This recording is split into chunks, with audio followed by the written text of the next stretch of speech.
Sanduduk.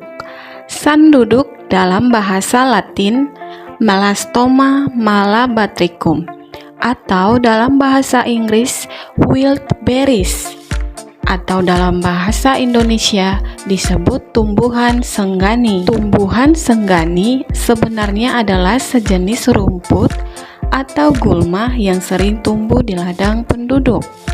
Tumbuhan ini juga diketahui mengandung banyak zat-zat yang berguna bagi kesehatan tubuh manusia. Tumbuhan ini dikenal dengan nama yang berbeda-beda di setiap daerah. Di tanah Batak, misalnya tanaman ini dikenal dengan sanduduk. Di daerah lain, ada yang menyebut senggani, kerimunting, keduduk, sikaduduk, sikaduduak, dan kluruk. Ternyata tumbuhan ini bukan hanya gulma pada tanaman, dia juga memiliki khasiat yang sangat berguna bagi manusia. Mari kita rangkum manfaat dan karakteristik dari tumbuhan sanduduk. Tumbuhan ini memiliki khasiat dan sangat berguna untuk mencegah dan merawat berbagai penyakit. Sanduduk mempunyai beberapa kandungan kimia seperti saponin, tanin, dan flavonoid.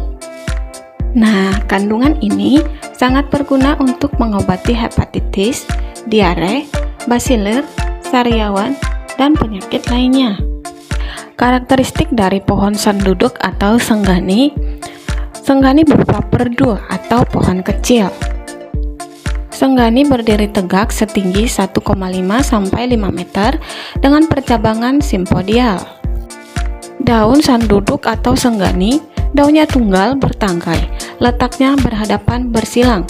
Helai daun berwarna hijau, berbentuk bulat telur dengan panjang 2-20 cm dan lebar 1-8 cm.